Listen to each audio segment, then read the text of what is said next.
तो त्यांना कोण दिसते? देव देव दिसते. माणसात देव दिसतो, नवल नाही. आमच्या संत महात्म्यांना जडात सुद्धा काय दिसतो? देवच दिसतो.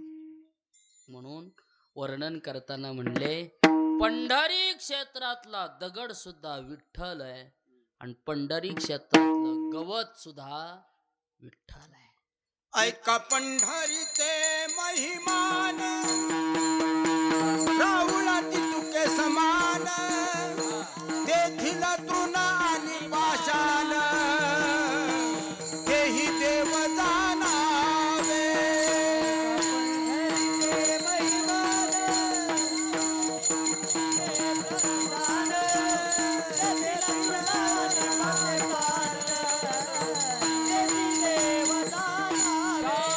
ऐका पंढरीचे महिमान, राहुलाती तुके समान, तृण आणि पाषाण, तेही देव जाणावे. तेथील तृण आणि पाषाण, तेही देव जाणावे.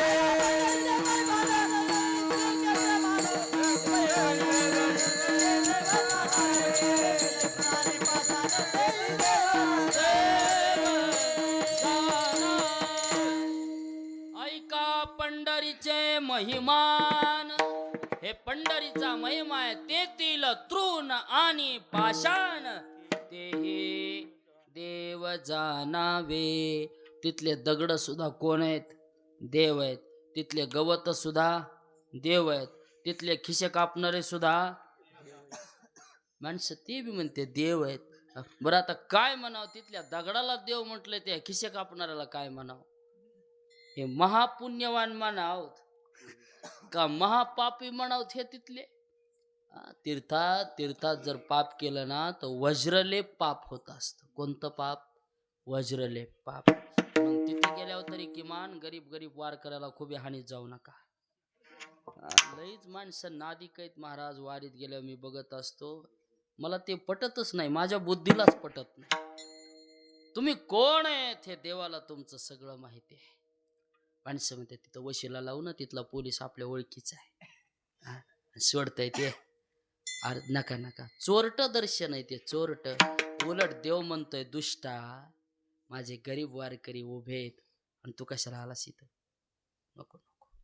म्हणून घ्यायचं असेल दर्शन कोणत्याही देवाचं घ्या, शिस्तीत घ्या. तिथला जो नियम लावलाय त्या नियमात घ्या, तर तुमचं दर्शन पुण्यवान.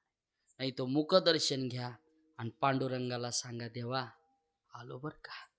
म्हणजे चोरून दर्शनाला जाऊ नका गडे, काहीच उपयोग नाही. तिथं लिहिलेलं असतं, इथे थुंकू नका, हे जाणार तिथंच. कशाला जाता? वारीत दर्शन जाणं होस तर जर तुम्हाला तोंडातले तंबाखू सुटत नाही तर देव कसा भेटेल? महाराज तर म्हटले, कीर्तनात बसून जर तंबाखू खाल्ली तरी पाप लागतंय, आणि देवाच्या जवळ गेल्यावर तोंडात तंबाखू असल्यावर देव म्हणून वा बरं झालं आलास, मिठीच मारतो तुम्हाला. देवाकडे जाताना प्रेमानं जा, निष्ठेनं जा. काय देवाबद्दलचा भाव आहे त्यांचा.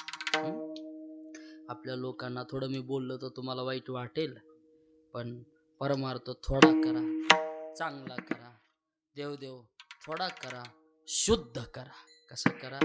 शुद्ध करा. आपण बघत असतो आपले देव आहेत मंदिरात. गावागावात मंदिरं किती असू द्या, जास्त उभारण्यापेक्षा आहे त्या मंदिरातल्या देवांची सेवा व्यवस्थित करा.